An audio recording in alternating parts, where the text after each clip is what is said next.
अरे ओ मई जून 2024 CA exam वालों, नमस्कार। अम, ये वीडियो आपके लिए काम का हो सकता है, यूज़फुल हो सकता है। प्लीज़ इसे पूरा देखिएगा। और या चलो, मुझे कुछ चीज़ें बतानी है जो इम्पॉर्टेंट हो सकती हैं। सबसे पहले आपके पास अभी आज है हमारा 1 अप्रैल 2024। गिन के फाइनल वालों के लिए 1 महीना, फाइनल इंटर वालों के लिए और फाउंडेशन वालों के लिए 1.5 महीना बचा है। गिन के 1 डेढ़ महीना बचा हुआ है। ये जो समय है, देखो आप अभी जिस भी स्थिति में हैं, जिस भी आप सिचुएशन में हैं, आपका सफिशिएंट पढ़ के हो गया है जितना आपने सोचा था, या आपका थोड़ा कम पढ़ के हुआ है, आप थोड़ा पीछे चल रहे हैं, या आप काफ़ी पीछे चल रहे हैं, आप काफ़ी अंडर प्रिपेयर्ड है मेरी तरह जैसे मैं था। मैंने अभी नवंबर 23 में सी फाइनल्स दिए और मैं पास हो गया।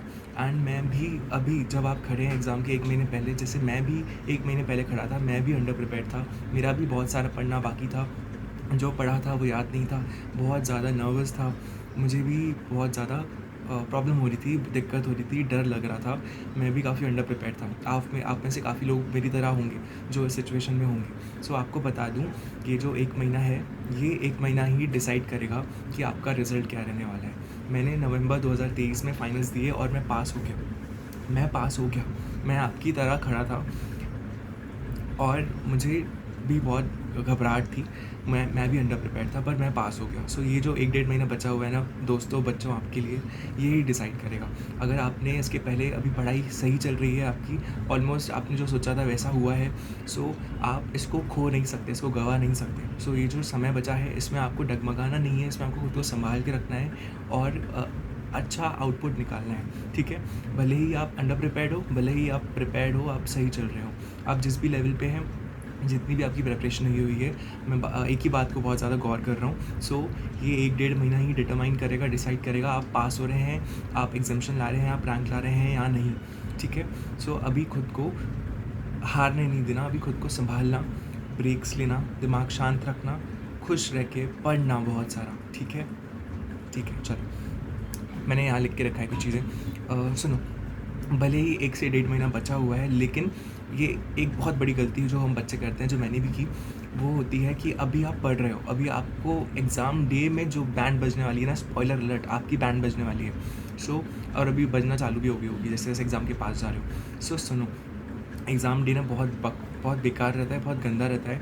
इतना सारा प्रेशर आने वाला है ना, स्पॉइलर अलर्ट बता देता हूँ, बहुत दिक्कत होने वाली है। सो ये मत सोचो कि 1 महीने बाद एग्ज़ाम है, ये सोचो अभी बज रहे हैं 12:15। सो अभी सोचो इस मोमेंट पे, अभी 12:15 बज रहे हैं, तो सोचो कि मेरा कल पेपर है। कल मुझे घर से 12:30 बजे निकलना होगा। मैं 1 बजे सेंटर पे पहुँचूँगी, सवा 1 बजे, 1:30 बजे मैं अंदर घुसूँगा, 2 बजे पेपर स्टार्ट होगा, पौने 2 बजे से आपको पेपर मिल जाएगा। सो सोचो कि कल मेरा पेपर है। अगर अभी मॉर्निंग टाइम में बैठे हो 6 बजे, 7 बजे, 8 बजे, सोचो आज मेरा पेपर है, आज मुझे 12:30 बजे घर से निकलना है। एग्ज़ाम डे को आज इमेजिन करो, कल इमेजिन करो। एग्ज़ाम डे पे आपके पास रिविज़न के लिए बहुत लिमिटेड टाइम होने वाला है। जो आप चीज़ों को पढ़ने में आवर्स एंड डेज़ लगाते हैं, 5 घंटे, 6 घंटे एक चैप्टर को देते हैं, एक दिन एक चैप्टर को देते हैं, वो आपको रिवाइज़ करने में सिर्फ आधा घंटा, 1 घंटा, 45 मिनट मिलने वाले हैं। बहुत कम टाइम मिलने वाला है रिविज़न के लिए। ये चीज़ को भूलना ही, इसको बहुत बड़े अक्षरों में लिख दो अपने सामने कि एग्ज़ाम डे इमेजिन करो, एग्ज़ाम डे इमेजिन करो। एग्ज़ाम डे के दिन बहुत कम टाइम मिलेगा रिवाइज़ करने के लिए। सो अभी से जो पढ़ रहे हो, उसको कुत्तों की तरह रिवाइज़ करके पढ़ो। किसकी तरह? कुत्तों की तरह रिवाइज़ करके पढ़ो। बहुत बार रिवाइज़ करो चीज़ों को, बहुत सारी रिविज़न्स करो। छोटे-छोटे लेवल्स पे आपको इतना ज़्यादा पढ़ना है ना, तो उसको ज़ूम इन उसको छोटे-छोटे टारगेट्स में बाँट दो, तोड़ दो, और उन टारगेट्स को जैसे-जैसे पूरा करो, जैसे-जैसे एक-एक question by question, answer by answer पढ़ रहे हो, उसको रिवाइज़ करते पागलों की तरह रिवाइज़ करते पढ़ो। जितना रिवाइज़ करोगे वो याद रहेगा, जो रिवाइज़ नहीं करोगे वो याद नहीं रहेगा, वो तुम्हें पास नहीं करवाएगा। सीधी-सीधी बात है। बहुत रिवाइज़ करो, जितना ज़्यादा रिवाइज़ करोगे उतना वो आपका स्ट्रेंथ बन जाएगा और आपका स्ट्रॉन्ग बन जाएगा, ठीक है? रिवीजन बहुत ज़्यादा इंपॉर्टेंट है। मैं रिवीजन की बदौलत पास हुआ, याद रखना इस बात को, और आप भी होने वाले हो। सो रिवीजन बहुत ज़रूरी है। इनफ कवरेज करके जाना बहुत ज़रूरी है। एग्ज़ाम डे इमेजिन कर रहे हो आप, ठीक है? वीडियो पूरा सुनना, काम की बात बोल रहा हूँ तुम्हारे, ठीक है? एग्ज़ाम डे इमेजिन कर रहे हो, एग्ज़ाम डे में आपको बहुत कम टाइम मिलने वाला है रिवाइज़ करने के लिए। बहुत सारी चीज़ें रिवाइज़ ना हो पाएगी, छूट जाएगी, क्योंकि वक्त नहीं होगा। सो अपने लिए अभी सिस्टम बना के रखो, इतना सारा रिवाइज़ करके रखो कि वो चीज़ें तुम्हारे दिमाग में घुस जाएँ, एकदम आपके एमिगडाला में चली जाएँ, ठीक है? बहुत सारी रिवीजन करनी है आपको, ऐसे क्रिस्प कंसाइज परफेक्ट अभी अभी नोट्स बनाते चलो। भले 1 महीना पड़ा है, लेकिन आपको अगर लग रहा है मैं नोट्स बना लूँ क्या, थोड़ा टाइम इन्वेस्ट कर लूँ क्या, हाँ करो। एग्ज़ाम डे में अभी जिससे पढ़ रहे हो एग्ज़ाम डे में भी उसी से पढ़ना है। अच्छे नोट्स बनाओ अपने लिए, बेस्ट अपने अपने हिसाब से जो बेस्ट रहे, परफेक्ट रहे वैसे नोट्स बनाओ। निमोनिक्स बनाओ, स्टोरीज़ बनाओ, याद रखने के लिए नोट्स बनाओ, छोटे करो, कंसाइज करो, मार्क कर लो, लिख लो, सिस्टम बनाओ, कुछ भी करो, बस वो 1.5 दिन, वो 1 दिन एग्ज़ाम डे इमेजिन करो। वो दिन तुम्हारी बैंड बजने वाली है, ज़्यादा बैंड ना बजे, तुम संभाल सको, मैनेज कर सको, इसीलिए अभी उसके लिए मेहनत करो, अभी रिविजन्स करो, अभी सिस्टम्स बनाओ, कुछ भी करो, तुम्हारे लिए जो वर्क करता है करो। जैसे नोट्स बनाने बनाओ, जो करना है जितनी बार रिवाइज़ करना है, जो डांस करके, नाच करके, पुशअप्स करके रिवाइज़ करना है, कुछ भी करो, पर अभी एग्ज़ाम डे के लिए प्रिपेयर करो अभी। हाँ, बैटरी 5% है, ठीक है। सुनो, एग्ज़ाम डे इमेजिन कर रहे हो ना, सिस्टम बना रहे हो, चलो बोल दिया मैंने, एक चीज़ डन। सेकंड चीज़, आपको अभी जो वक्त है इसमें लेवरेज करना होगा। अगर आपने अभी प्रेपरेशन कम हुई है आपकी, प्रेपरेशन कम हुई है, अभी आप कम प्रिपेयर्ड हो, तो आपको लेवरेज करना होगा। आपने एनालिसिस किया होगा, देखो एक एनालिसिस अपन एनालाइज़ करते हैं ना, पास पेपर्स को खोल के खंगाल के देखते हैं कि अच्छा ये चैप्टर इतने मार्क्स के लिए नॉर्मली आता है, ये इतना इंपॉर्टेंट है, इतना अपन एक एनालिसिस करते हैं अपने हिसाब से। और एक अपन रैंकर्स की भी बातें, वीडियोस देखते हैं, सुनते हैं। एक हमें कहीं ना कहीं हम सब बच्चे एनालिसिस तो करते हैं कि हमें ये चैप्टर ज़्यादा ज़रूरी लगता है, इस चैप्टर कम ज़रूरी लगता है, इस चैप्टर का ये पार्ट ज़्यादा ज़रूरी है। तो आपको एक एनालिसिस करना पड़ेगा, और आपके हिसाब से जहाँ पे ज़्यादा स्कोर किया जा सकता है, आपके पास टाइम, मेहनत लिमिटेड है और पढ़ने के लिए बहुत सारा है। सो आपको आपके एफ़र्ट्स थोड़े ज़्यादा ऐसी जगहों पे डालने हैं जिनके चांसेस हैं कि आपको ज़्यादा मार्क्स दिलाएं, ठीक है, वर्सेस ठीक है, समझ रहे हो ना। सो आपको अभी लेवरेज करना होगा। लेवरेज कैसे कर सकते हो कि लेवरेज मतलब कम मेहनत में ज़्यादा मतलब मेहनत कम और फ़ायदा ज़्यादा, है ना। एफ़र्ट्स क्या सिखा रहा हूँ मैं, सुनो। जैसे एग्जांपल देता हूँ, लेवरेज से मुझे 2 बातें करनी है। एक बात जो बताना चाह रहा हूँ इस, जैसे कि लॉ एंड ऑडिट में, जब अभी नवंबर 23 तक जब लॉ हमें एग्ज़ाम देना पड़ता था फाइनल में, सो ऐसा था कि लॉ में और ऑडिट में कुछ चीज़ें कॉमन थी। जैसे एक टॉपिक था सेबी LODR रेगुलेशंस, उसके अंदर कमिटीज़ की बात की गई हैं, audit committee, risk management committee और स्टेक होल्डर्स रिलेशनशिप कमेटी, ऐसे कुछ कमिटीज़ की बात, NRC, नॉमिनेशन एडमिनिस्ट्रेशन कमेटी, ऐसी कुछ कमिटीज़ की बात की गई थी। कुछ टॉपिक था, LODR रेगुलेशंस थे जो ऑडिट में भी थे और लॉ में भी थे। और ये अगर एक ही चीज़ मुझे 2 जगह पढ़नी है तो क्यों ना मैंने एक साथ में पढ़ लूँ। अभी मैंने ऑडिट में अगर जान लगा कि ये टॉपिक को पढ़ा ही, क्यों ना लॉ को भी मैं खोल के साथ में उसको भी कवर कर लूँ। थोड़ा सा वहाँ पे एक्स्ट्रा दिया होगा, यहाँ पे थोड़ा फॉर्मेटिंग नहीं बदल, लेकिन बात तो एक ही है ना भाई।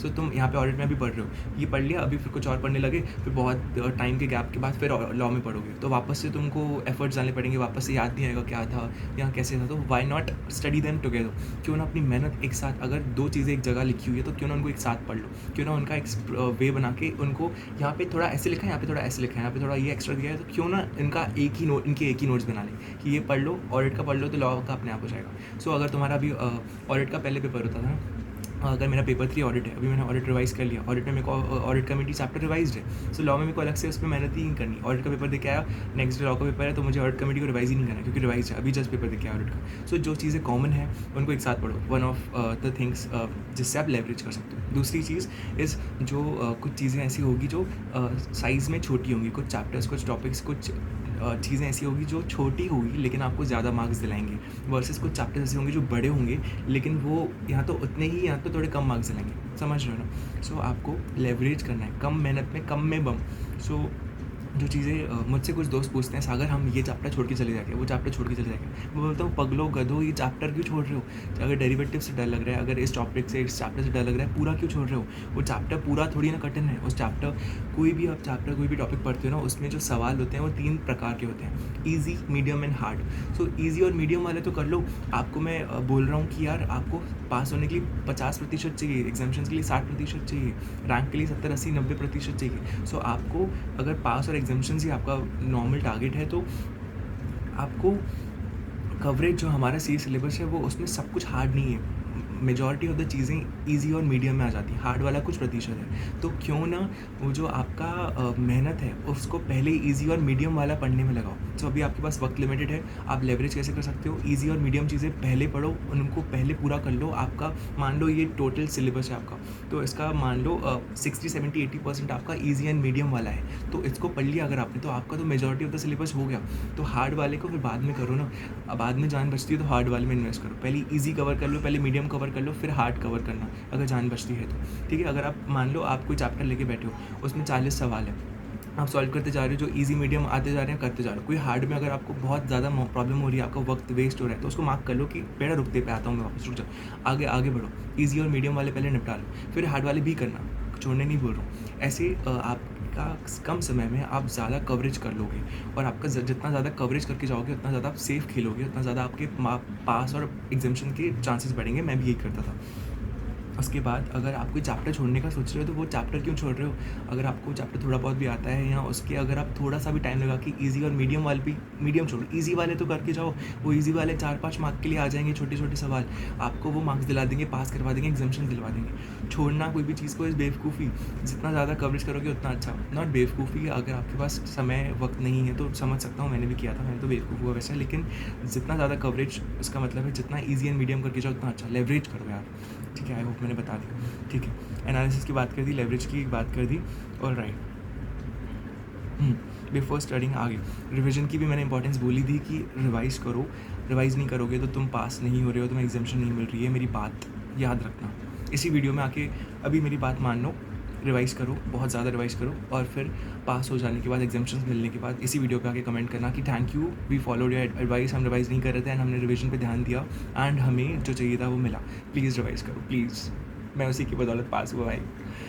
चाहो जो जितना पढ़ो, ठीक है, चाहे क्या लिखा है मैंने, रिवाइज़ बिफोर स्टडिंग आगे, ठीक है। हाँ, चाहे जो जितना पढ़ो, जितना भी पढ़ो रिवाइज़ कर करके पढ़ो। 50 जितना आपको पढ़ना है ना, भले 50% पढ़ के जाओ, 50% छोड़ दो यार, पर जो 50% पढ़ के जा रहे हो ना, उसको इतनी बार रिवाइज़ करो कि इंस्टीट्यूट अपने घटिया से घटिया चेकर को बिठा दे जो बहुत गंदे मार्क्स देता है, फिर भी आपके मार्क्स ना काट सके।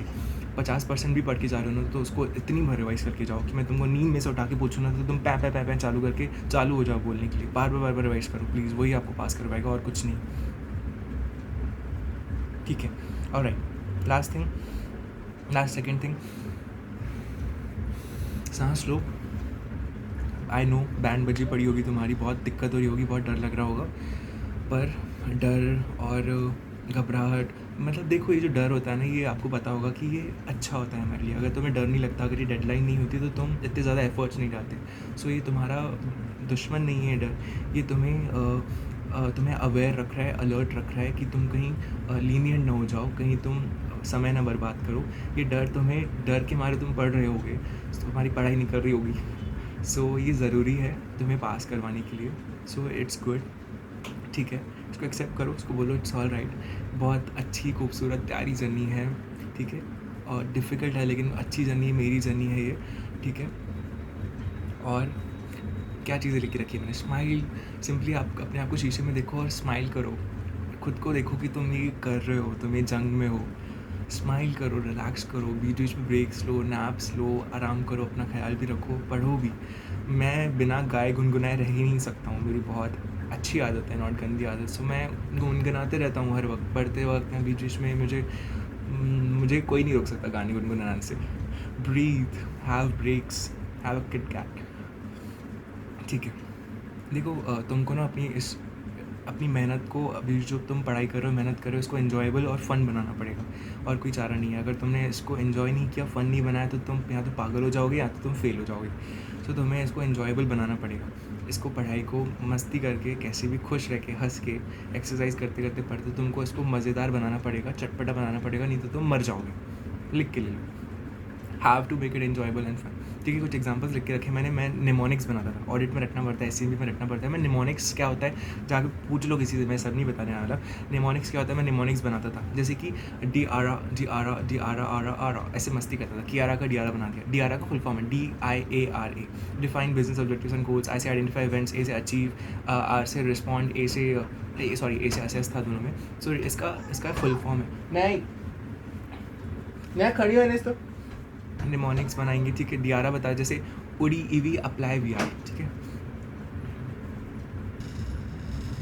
क्या माय बैड, ठीक है। डियारा बता दिया। एक ऑडिट में बहुत सारे बुलेट्स में आंसर्स थे, आई थिंक वो डेटा एनालिटिक्स का कुछ आंसर था। सो उसमें उसका निमोनिक बनाया था उड़ी ईवी इलेक्ट्रिक व्हीकल, उड़ी EV apply V R, UDI इनसे स्टार्ट होता था, ईवी, ठीक है। अप्लाई से फिर आगे आंसर था VR, इनका सबका फुल फॉर्म था, ठीक है। सो मैं इमेजिन करता था कि ईवी उड़ रही है, उसमें कैट बैठी है, हाँ ये कैट का आंसर था। इसमें कैट में बहुत सारे उसके आई थिंक बेनिफिट्स हैं, ऐसे कुछ प्रोसेस के बारे में था कैट का। सो उसका मैंने निमोनिक बना दिया था उड़ी ईवी अप्लाई VR। और ईवी में कौन बैठी थी? कैट बैठी थी। ऐसे कुछ भी स्टोरी बना दो इमेजिनेशन के लिए, एक सिक्योरिटाइजेशन का आंसर। और निमोनिक्स बनाओ, स्टोरीज़ बनाओ, इसको क्रिएटिव बनाओ। स्टोरीज़ कैसे? सिक्योरिटाइजेशन का एक आंसर बनाया था SFM की थियोरी को याद करने के लिए कि सिक्योरिटाइजेशन इन इंडिया। तो जैसे ही मैं इमेजिन करता था एक बिल्डिंग का दरवाज़ा है बड़ा सा, ठीक है, वहाँ पे बाहर बहुत सारी, दरवाजे के बाहर बहुत सारी जनता भीड़ खड़ी हो गई है, और क्या बोलते हैं, सिक्योरिटी गार्ड खड़ा है यहाँ गेट के अंदर, और एक इंपॉर्टेंट पर्सन कार में आ रहा है, ठीक है। तो जैसे ही सिक्योरिटी गार्ड ने सीटी बजाई, सब लोग मूव हो गए। जैसे सिक्योरिटी गार्ड ने सीटी बजाई, सब लोग जो भीड़ थी वो गेट से मूव हो गए, ताकि वो एनकरेज कर पाए कि इंपॉर्टेंट पर्सन कार से अंदर आ सके, so securitization in India was the topic. So जैसे सिक्योरिटी गार्ड ने सीटी बजाई, तो Citibank pioneer the concept of securitization. तो जैसे ही सिटी बजाई, सब लोग मूव हो गए। It thereafter moved to other areas, ऐसे आगे आंसर है, ताकि वो एनकरेज कर पाए, है ना। To encourage securitization in India, GOI has come out with surprise act, ठीक है, टू एनकरेज इंपॉर्टेंट पर्सन अंदर आ पाए। Now it has become an important source of raising funds, ऐसा कुछ आंसर था। सिक्योरिटाइजेशन इन इंडिया एक स्टोरी बना दी थी, जिससे मुझे एक फालतू सा आंसर याद करना पड़ा, ठीक है। Make it fun, make it enjoyable. मैं लिटरली जब ऐसे याद करता था स्टूपिड चीज़ें बना के, निमोनिक स्टोरीज़ बना के, मुझे याद रहता था, तो जब मैं याद कर लेता था और ख़ुद को ऐसे बोल के दिखा देता था, तो हंसी आती थी, वाह क्या कर रहा हूँ मैं। मुझे मेमोराइज़ के रटना अच्छा नहीं लगता, किसको अच्छा लगेगा ऐसी फालतू चीज़ें करना। लेकिन इसको ऐसे मज़ेदार बना के, चटपटा बना के, कुछ ना कुछ ऐसे, कुछ भी गाली का निमोनिक बना लो, कुछ भी स्टूपिड वर्ड्स का बना लो, लेकिन इन्जॉय करो इसको, और कोई रास्ता नहीं है। मज़े करो, ठीक है। जब ये होगा ना, जब तुम ये करोगे तो, और तुम्हें जो चीज़ें नहीं पसंद है वो भी करोगे, तो खुद को बहुत स्ट्रॉन्ग फील होगा। एग्ज़ाम टाइम में अपन किसी सुपर मोड में चलते हैं, ऐसा लगता है एकदम अलर्ट, एकदम एक्टिव रहते हैं, और ठीक है शांत। अरे देखो, अभी आपके जो मई 24 एग्ज़ाम्स हैं, इंटर वालों, फाइनल वालों, आपके कुछ एग्ज़ाम्स के पेपर्स के बीच में 2-3 दिन की छुट्टी मिल रही है। सो उसमें लूज़ नहीं हो जाना, उसमें अपने आप को अरे 2 दिन की छुट्टी, अरे 3 दिन की छुट्टी, आराम से रिवाइज़ करेंगे, एक दिन तो मज़े करेंगे, ऐसे नहीं कर रहा हूँ। नॉर्मली ऑल्टरनेट डे पे पेपर होते हैं। अगर किसी दिन में ऑल्टरनेट डे पे पेपर नहीं है, किसी दिन 2 दिन की छुट्टी आ रही, 3 दिन की छुट्टी आ रही, तो तुम इमेजिन करो, अपने लिए हार्डर मुश्किल टारगेट बनाओ, अपने लिए हार्डर टारगेट रखो कि मेरा भले ही आपका 2 दिन या 3 दिन बाद पेपर है, पर आप इमेजिन करो मेरा ऑल्टरनेट डे पे ही पेपर है। जो एक्स्ट्रा छुट्टी है ना, उसको आपको एक्स्ट्रा रिविज़न के लिए, आपका जो चीज़ें बच गई है पढ़ना, जो रिवाइज़ करना, या जो आपने पढ़ा था लेकिन अभी याद नहीं आ रहा है, वो रिवाइज़ क्योंकि नहीं किया था, तो उसको अभी खो नहीं सकते हैं, वो मेहनत वेस्ट नहीं जाने दे सकते हैं। अपने लिए हार्डर टारगेट रखो कि मेरा परसों ही पेपर है, तो उस हिसाब से ही उसी 1.5-2 दिन में पूरा रिवाइज़ कर लो, जितना तुमने अगर होता तो अब तुम करते। खुद के लिए मानो वहीं पेपर है, फिर जो एक्स्ट्रा 1 दिन मिल रहा है ना, उसमें वापस से जो 1.5 दिन का रिवाइज़ है, उसको फिर से निखारो, उसको फिर से स्ट्रॉन्ग बनाओ। नहीं करोगे तो तुम अपनी मेहनत को पक्का नहीं बना पाओगे, ठीक है। प्लीज़, ठीक है, अपने लिए हार्डर टारगेट रखो, ठीक है। और मैंने जो बोला था ना कि इसको एन्जॉयबल फन बनाओ, उसके रिगार्डिंग छोटा सा कोट है। इतना बड़ा वीडियो कोई नहीं देखता है मेरा, पर तुम देख रहे हो तो एक कोट भी सुन लो फिर जाते जाते, ठीक है। ठीक है, जो मैंने एन्जॉयबल बनाओ, इसको फ़न बनाओ, इसके बारे में छोटा सा कोट मुझे अभी ध्यान दिखा। It's like, it has been my experience that you can nearly always enjoy things if you make up your mind firmly that you will, by L.M. Montgomery। बेटा मॉन्ट, चल गो एंड मैरी, Montgomery। ये था last वाला 144 number. It has been my experience that you can nearly always enjoy things if you make up your mind firmly that you will।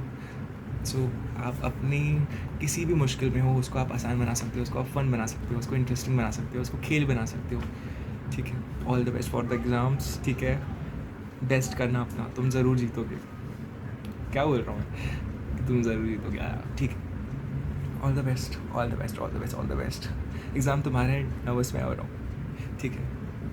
हाँ, दिल पे हाथ रखो और ऑल इज़ वेल बोलो। चल, ऑल द बेस्ट।